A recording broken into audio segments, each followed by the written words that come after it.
नमस्कार, बघूयात आजचा पहिला प्रकार। आता हा पदार्थ तयार करण्यासाठी 2 कप आपल्याला मैदा घ्यायचा आहे। याच कपाने भरून आपल्याला 1 कप बारीक रवा घ्यायचा आहे। लक्षात ठेवा, इथे आपल्याला बारीकच रवा वापरायचा आहे, जाड रवा अजिबात वापरू नका। आता यामध्ये काही मसाले घालून घेऊया। 1 चमचा जिरे पावडर घातली, 1 चमचा काळी मिरी पावडर घालून घेतली, 1 चमचा ओवा घालून घेतला, 2 चमचे पांढरे तीळ घालून घेतले, पाव चमचा हिंग घातला, पाव चमचा हळदी पावडर घातली आणि 1 चमचा लाल तिखट घातलं। आता अर्धा कप यामध्ये कसुरी मेथी घालून घ्यायची आहे। आता पाव कप यामध्ये आपल्याला तेल घालून घ्यायचं आहे। इथे तुम्ही तूप सुद्धा वापरू शकता, पण तेलामुळे हा पदार्थ जास्त क्रिस्पी आणि खुसखुशीत तयार होतो। चवीप्रमाणे मीठ घालायचे आणि सगळे जिन्नस चांगले हाताने मिक्स करून घ्यायचे आहे। लक्षात ठेवा, तेल व्यवस्थित पूर्ण पिठाला लागलं गेलं पाहिजे। तेल व्यवस्थित पिठामध्ये मिक्स करून घेतलं। आता पिठाची अशी मूठ करून बघायची। अशी मूठ बांधली गेली तर समजायचं तेलाचं प्रमाण पिठामध्ये अगदी परफेक्ट झालेलं आहे। आता यामध्ये थोडं थोडं पाणी घालायचं आहे आणि याचा अगदी घट्ट गोळा मळून घ्यायचा आहे। जसं आपण पुरीसाठी नेहमी पीठ मळून घेतो ना, तसंच घट्ट पीठ मळून घ्या। जर तुम्ही सैल पीठ मळून घेतलेलं असेल तर हा पदार्थ क्रिस्पी आणि खुसखुशीत होणार नाही। त्यामुळे लक्षात ठेवा, पीठ आपल्याला अगदी घट्ट मळून घ्यायचं आहे। इथे मी हे पीठ मळून घेतलेलं आहे। इथे आज आपण कसुरी मेथी तयार करत आहोत। तर कसुरी मेथीला छान लेयर्स पडण्यासाठी आपल्याला साठा तयार करून घ्यायचा आहे। तर त्यासाठी पोहे खायचे 3 चमचे आपल्याला साजूक तूप घ्यायचं आहे। इथे तुम्ही वनस्पती तूप सुद्धा वापरू शकता। गॅस चमच्याने 3 चमचे इथे आपल्याला कॉर्नफ्लोअर घालायचे आहे। कॉर्नफ्लोअर नसेल तर तुम्ही ते मैदा वापरला तरी सुद्धा चालेल। याला छान मिक्स करून घ्यायचंय। बघू शकता, इथे आपला हा साठा तयार झालेला आहे। आता पिठातील एक मोठ्या साईजचा गोळा घ्यायचा। हा गोळा 2 ते 3 मिनिटं छान मळून घ्यायचा आणि याचा आपल्याला या पद्धतीने असा उंडा तयार करून घ्यायचा आहे। आता हा उंडा आपण लाटून घेऊया। इथे मी हा उंडा लाटून घेतलेला आहे। जशी आपण नेहमी चपाती लाटून घेतो तशीच आपल्याला याची चपाती लाटून घ्यायची आहे। फक्त चपातीपेक्षा थोडंसं पातळ याला लाटून घ्यायचं। आता तयार करून घेतलेला जो साठा आहे तर तो आपल्याला या चपातीवरती घालायचा आहे आणि हाताने छान पसरवून घ्यायचं। चपातीची आता जी कड आहे एक साइडची ती आपल्याला फोल्ड करून घ्यायची आहे। यावरती साठा घालायचा आहे आणि साठा छान या चपातीला लावून घ्यायचा आहे। आता चपातीची दुसरी कडा आपल्याला यावरती ठेवून घ्यायची आहे। हलक्या हाताने थोडंसं प्रेस करून घ्यायचं आहे आणि पुन्हा हा साठा आपल्याला असा या चपातीवरती लावून घ्यायचा आहे आणि याला पुन्हा फोल्ड करून घ्यायचं आहे। ही स्टेप केल्यामुळे मेथी स्टिकला छान लेयर्स पडल्या जातात। आता अगदी हलक्या हाताने आपल्याला याला लाटून घ्यायचं आहे। जास्त दाब देऊन लाटू नका। जर तुम्ही दाब देऊन लाटलं तर मेथी स्टिकला लेयर्स चांगले पडत नाही। याला थोडंसं लांबोळं असं लाटून घ्यायचंय। आता यावरती पुन्हा 1 चमचा आपल्याला साठा घालून घ्यायचा आहे। साठा छान पूर्ण चपातीवरती लावून घ्यायचा आहे। पुन्हा या चपातीच्या कडा या पद्धतीने फोल्ड करून घ्यायच्या आहे आणि यावरती थोडासा साठा असा लावून घ्यायचा आहे। चपातीची दुसरी कडा त्यावरती ठेवायची आहे आणि अगदी हलक्या हाताने असं लाटण्याने याला आपल्याला थोडंसं लाटून घ्यायचं आहे। जास्त दाबून लाटू नका, असं हलक्या हाताने लाटून घ्या। आता सुरीने साधारण 1-1 इंचाच्या अंतरावरती अशा आपल्याला या स्टिक्स कट करून घ्यायच्या आहे या पद्धतीने। आणि याच प्रकारे मी उरलेल्या पिठाच्या देखील स्टिक्स तयार करून घेतल्या। आता या स्टिक्स आपल्याला फ्राय करून घ्यायचे आहे। तर त्यासाठी इथे मी तेल गरम करून घेतले। तेल इथे आपल्याला मध्यम टेम्परेचरवरती गरम करून घ्यायचंय। आता या स्टिक्स आपल्याला तेलामध्ये घालून घ्यायच्या आहे। या स्टिक्स फ्राय करताना एक गोष्ट लक्षात ठेवायची, या स्टिक्स आपल्याला गॅसच्या अगदी मंद आचेवरती फ्राय करून घ्यायचे आहे। स्टिक्स गॅसच्या मंद आचेवरती फ्राय करून घेतल्यामुळे या स्टिक्सला मस्त लेयर्स पडतात आणि क्रिस्पी आणि खुसखुशीत या मेथी स्टिक्स तयार होतात। तुम्ही बघू शकता, स्टिक्सला मस्त लेयर्स पडायला सुरुवात झालेली आहे। आता या स्टिक्स आपण उलटून घेऊया आणि दुसऱ्या साइडने देखील फ्राय करून घेऊया। इथे मी या स्टिक्स दोघी बाजूंनी क्रिस्पी कुरकुरीत होईपर्यंत फ्राय करून घेतल्या। आता आपण यांना काढून घेऊया। बघू शकता, मस्त अशा या स्टिक्सला लेयर्स पडलेले आहे। छान असे खारीसारखे क्रिस्पी खुसखुशीत मेथी स्टिक्स तयार झाले। दिसायला एवढा सुंदर दिसतात या स्टिक्स, त्यापेक्षा चवीला तर अप्रतिम लागतात। मस्त क्रिस्पी खुसखुशीत बनतात। या पद्धतीने एकदा नक्कीच ट्राय करून बघा। प्रकार क्रमांक 2। आता हा केक बनवण्यासाठी आपल्याला एक बाउल घ्यायचा आहे आणि यावरती एक चाळण ठेवायचे। यामध्ये आपल्याला 1.5 वाटी मैदा घालून घ्यायचा आहे। ज्या वाटीने मैदा घेतलेला आहे त्याच वाटीने अर्धी वाटी यामध्ये पिठी साखर घालायची आहे आणि अर्धी वाटी यामध्ये मिल्क पावडर घालून घ्यायची आहे। आता यामध्ये आपल्याला पोहे खायचे 3 चमचे कस्टर्ड पावडर घालून घ्यायचे आहे। कस्टर्ड पावडरमुळेच हा केक चवीला अप्रतिम लागतो आणि अगदी बेकरी स्टाईल तयार होतो। पाव चमचा यामध्ये बेकिंग सोडा घालायचा आहे आणि 1 चमचा बेकिंग पावडर घालून घ्यायची आहे आणि अगदी चिमूटभर यामध्ये मीठ घालायचे। सगळे जिन्नस आपल्याला चांगले चाळून घ्यायचे आहे।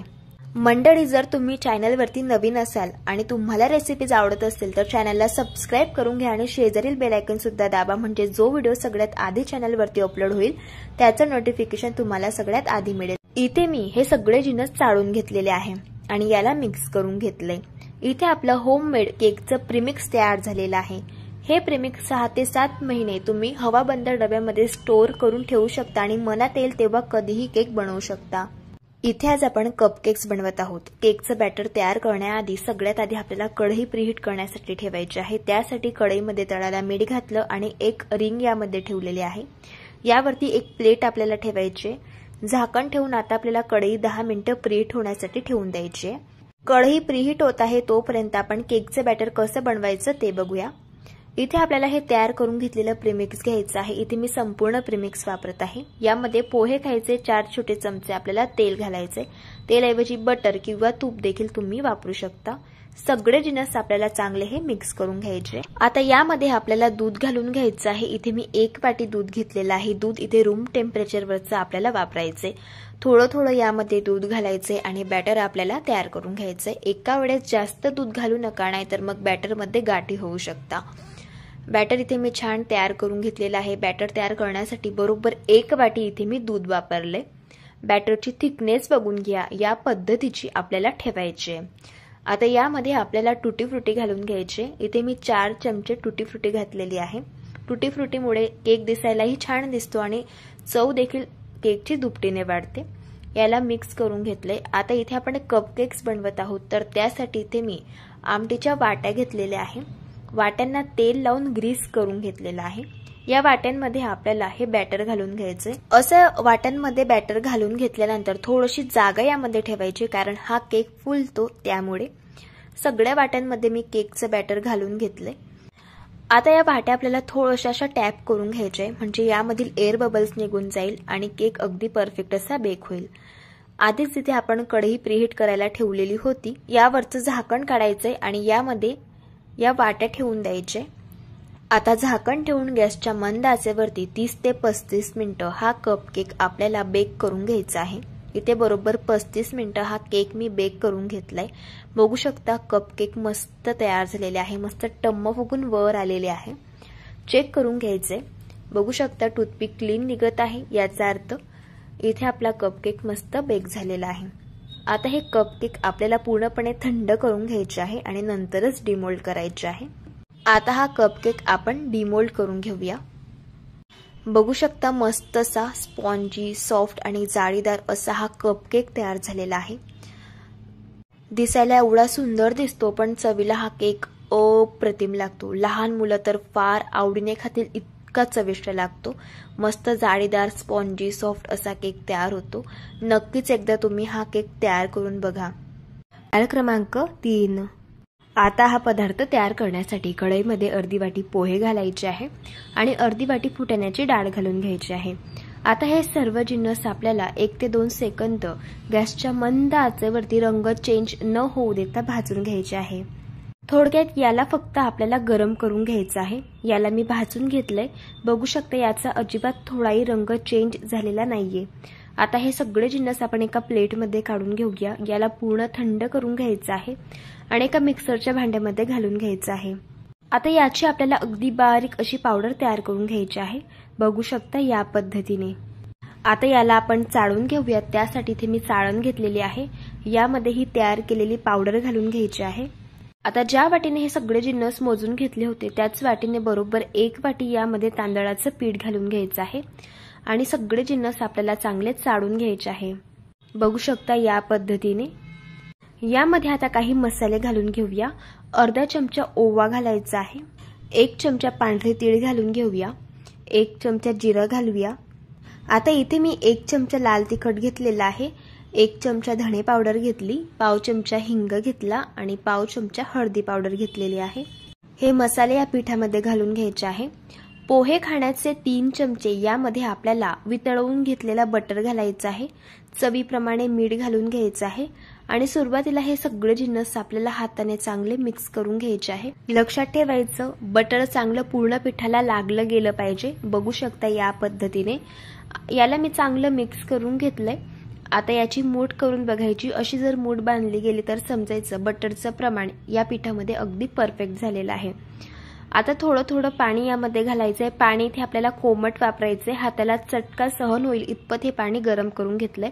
असं थोडं थोडं पाणी घालून पीठ चांगलं मळून घ्यायचं आहे।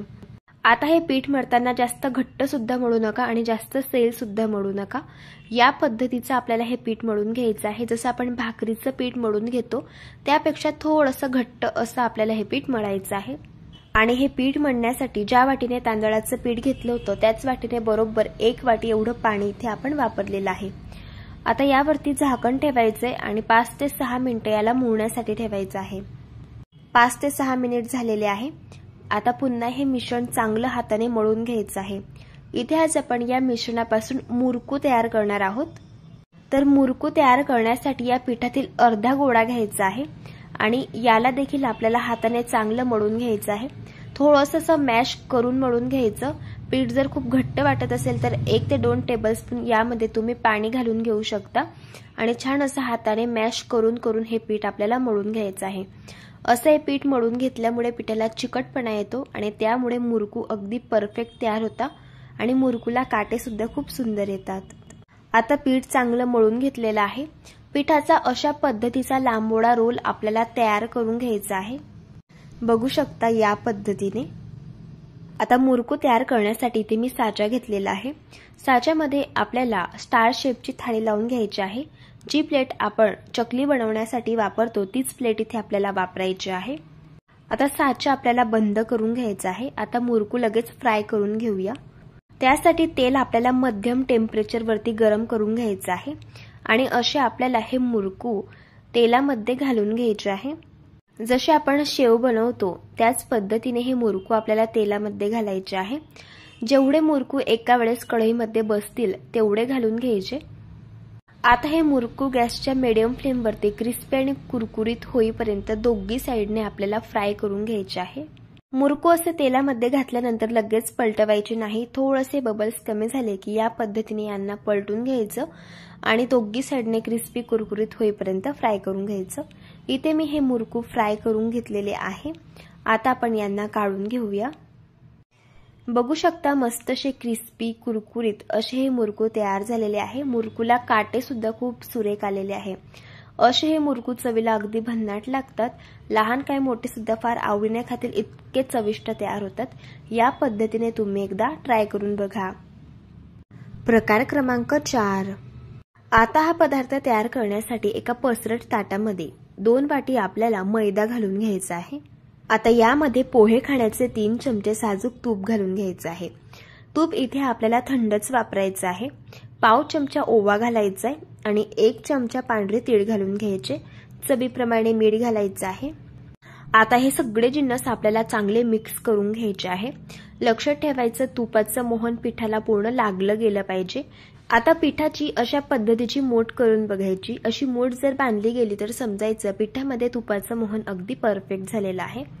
आता थोडं थोडं पिठामध्ये पाणी घालायचं आहे आणि पिठाचा आपल्याला अगदी घट्ट असा गोळा मळून घ्यायचा आहे। जसं आपण पुरीसाठी पीठ मळून घेतो तसंच आपल्याला अगदी घट्ट असं हे पीठ मळून घ्यायचं आहे। लक्षात ठेवा इथे आपल्याला या पिठापासून चिरोटे तयार करायचे आहे। त्यामुळे पीठ जेवढं घट्ट मळता येईल तेवढं घट्ट मळून घ्यायचं। या पद्धतीने जर पीठ सैल मळलं तर चिरोटे हे आतून कच्चे राहू शकता। आता पिठावरती मी झाकण ठेवून 5 मिनिटं याला मुरण्यासाठी ठेवलेलं आहे। तोपर्यंत पुढची प्रोसेस बघूया। पोहे खाण्याचे 3 चमचे साजूक तूप घेतलं आणि त्यामध्ये 3 चमचे आपल्याला मैदा घालून घ्यायचंय आणि याला मिक्स करून घ्यायचंय। इथे आपला हा साठा देखील तयार झाला। आता पीठ सुद्धा मुरलं गेलेलं आहे। पिठातील आपल्याला अशा पद्धतीचे छोटे छोटे गोळे तयार करून घ्यायचे आहे। तर एका वेळी आपल्याला 6 गोळे हे तयार करून घ्यायचे आहे, कारण आपण एकावरती 1 चपाती ठेवणार आहोत। त्यामुळे असे 6 छोटे गोळे मी तयार करून घेतले। आता याला थोडंसं पीठ लावून घ्यायचं आणि आपल्याला हे गोळे लाटून घ्यायचे आहे। तर याची आपल्याला अगदी पातळशी चपाती लाटून घ्यायची, बघू शकता या पद्धतीने। आता आपण तुपाचा तयार करून घेतलेला जो साठा आहे तर तो आपल्याला या चपातीवरती लावून घ्यायचा आहे। साधारण अर्धा चमचा साठा इथे मी या चपातीवरती घालून घेतला आणि असं आपल्याला याला छान लावून घ्यायचं आहे। आता लगेच आपल्याला यावरती दुसरी चपाती ठेवायची आहे। यावरती देखील आपल्याला हा तयार करून घेतलेला साठा लावून घ्यायचा आहे या पद्धतीने। असा साठा लावून घेतल्यामुळे चिरोट्यांना छान लेयर्स पडतात आणि मस्त अशी खारीसारखी चिरोटी तयार होता। आता यावरती तिसरी चपाती ठेवलेली आहे, पुन्हा थोडासा साठा लावायचा आहे या पद्धतीने। याच प्रकारे एकावरती एक आपल्याला ही तयार करून घेतलेल्या चपात्या ठेवायच्या आहे आणि बरोबर 6 चपात्या एकावरती एक ठेवून द्यायच्या आहेत। आता इथे मी या सगळ्या चपात्या एकावरती एक लावून घेतलेल्या आहे आणि जी वरची चपाती आहे तर तिला सुद्धा साठा लावून घेतलेला आहे। आता याचा आपल्याला अगदी टाईट अशा पद्धतीचा रोल हा तयार करून घ्यायचा आहे। आता हा रोल आपल्याला हलक्या हाताने असा प्रेस करून घ्यायचा आहे आणि याला कट करून घ्यायचं आहे। साधारण 1-1 सेंटीमीटरच्या अंतरावरती अशा पद्धतीने आपल्याला याला कट करून घ्यायचं आहे। बघू शकता या पद्धतीने। यातील मी एक चिरोटा तुम्हाला दाखवत आहे, बघू शकता याला मस्त अशा लेयर्स पडलेले आहे आणि याच पद्धतीने सगळे चिरोटे मी तयार करून घेतले। आता चिरोटे आपण फ्राय करून घेऊयात, तर त्यासाठी तेल मीडियम टेम्परेचरवरती गरम करून घ्यायचं आहे आणि हे चिरोटे आपल्याला गॅसच्या अगदी मंद आचेवरती क्रिस्पी आणि कुरकुरीत होईपर्यंत फ्राय करून घ्यायचे आहे। चिरोटे गॅसच्या मंद आचेवरती फ्राय करून घेतल्यामुळे चिरोट्यांना छान लेयर्स पडतात आणि मस्त असे क्रिस्पी कुरकुरीत असे हे चिरोटे फ्राय होतात। चिरोटे एका साइडने फ्राय झाल्यावरती दुसऱ्या साइडने पलटी करून घ्यायचे आणि मस्त असे क्रिस्पी कुरकुरीत होईपर्यंत हलक्या गुलाबी रंगावरती फ्राय करून घ्यायचे। इथे मी चिरोटे फ्राय करून घेतले, बघू शकता चिरोट्यांना मस्त असे लेयर्स पडलेले आहे आणि छान असे खारीसारखे हे चिरोटे खुसखुशीत तयार झालेले आहे।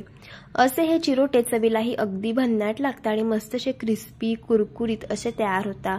या पद्धतीने तुम्ही एकदा ट्राय करून बघा। प्रकार क्रमांक 5। आता हा पदार्थ तयार करण्यासाठी 1 कप इथे आपल्याला मैदा घ्यायचा आहे। अर्धा कप यामध्ये बेसन पीठ घालून घ्यायचं आहे। बेसन पिठामुळे या पदार्थाला चव खूप छान येते आणि पाव कप यामध्ये बारीक रवा घालायचा आहे। लक्षात ठेवायचं बारीक रव्याचाच यासाठी वापर करायचा आहे। अर्धा चमचा बेकिंग पावडर घालून घ्यायची आहे आणि पाव चमचा बेकिंग सोडा घालायचा आहे आणि हे सगळे जिन्नस आपल्याला चांगले चाळून घ्यायचे आहे। असे हे सगळे जिन्नस चाळून घेतल्यामुळे हा पदार्थ वजनाला खूप हलका फुलका तयार होतो। आता हे सगळे जिन्नस आपल्याला चांगले मिक्स करून घ्यायचे आहे। यामध्ये पाव चमचा वेलची पावडर घालून घ्यायची आहे आणि याला मिक्स करून घ्यायचे। इथे आपले हे कोरडे जिन्नस तयार झाले। आता पुढची प्रोसेस बघूया। इथे आपल्याला एका बाउलमध्ये अर्धा कप तूप घालून घ्यायचं आहे। आता हे तूप आपल्याला 6 ते 7 मिनिटं या पद्धतीने चांगलं फेटून घ्यायचं आहे।